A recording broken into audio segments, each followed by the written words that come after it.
The first rain of the season came with no warning. One moment, the sky was a faded blue above Oguntade's cassava fields, and the next, it darkened like a secret being kept too long. Thunder rolled low like a distant drum, and the smell of rain swept through the air, earthy and electric. Lola was helping her mother inside the shed when the downpour began. The rain didn't fall gently, it came like a memory, bursting loose, pounding against the tin roof with loud insistence. She rushed to grab the drying clothes, her wrapper soaked within seconds, and that was when she saw him again, Wale, running through the rail, laughing like a boy, far younger than his soldiers bearing aloud.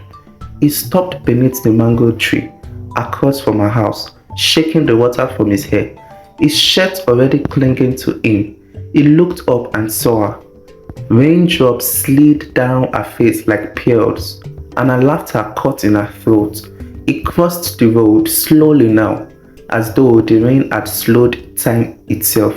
You are going to catch cold, she called out, standing under the wooden overhang. He smiled. Then maybe you'll bring me herbs. Lola smirked. You are a soldier. Isn't your body supposed to be stronger than mine? He stopped just outside the overhang, the rain pouring down between them. Not everything in me is built for battle. The word hung in the air. The rain became softer, not in sound, but in meaning.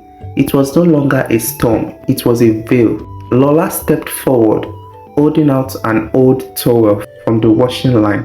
He took it, their fingers brushing, a small contact, but one that sparked something quiet and dangerous. They stood in silence, only the rain speaking now, whispering in the rhythm of wet leaves and puddles. I didn't think I would like this place, Wale said finally, but I do. Lola tilted her head. Because of the herbs and broken pumps? No, he said, his voice lower. Because I met you. She turned her face away, hiding the storm now staring behind her own ribs. The rain slowed, then stopped, but what had begun between them didn't. It had been 2 weeks since the rain.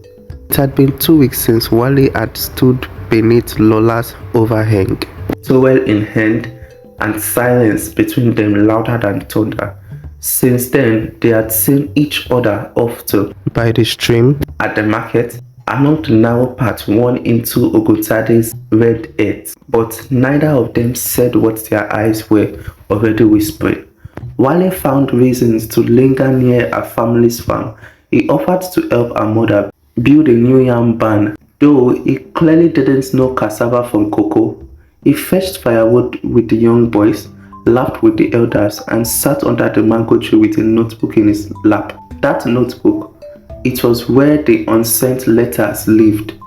Dear Lola, today you laughed at my muddy hands and said I was softer than a city goat. I almost told you that no one's laughter has ever made me want to stay in one place before. He tore that page out, wrote another. Lola, I miss Lagos less because of your voice. I know this village has nothing a soldier should want, but it has you. Another page, crumpled, Eden. Each time he tried to speak to her, the weight in his chest turned to iron. He wasn't a man who feared battle, but she made him fear gentleness. Lola, on the other hand, was changing in quieter ways. Her mother noticed first. You smile at the sky more these days, she said one evening. I always have, Lola replied, but her fingers fumbled over the cassava peel.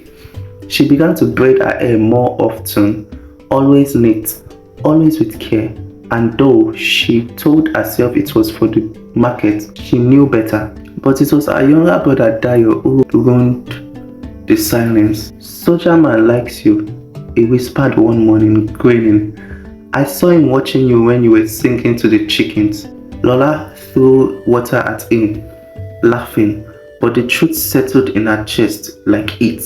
One evening, Wale came to the house with a gift, a small carved flute he had bought from wandering trader. I don't know why, he said, handing it to her.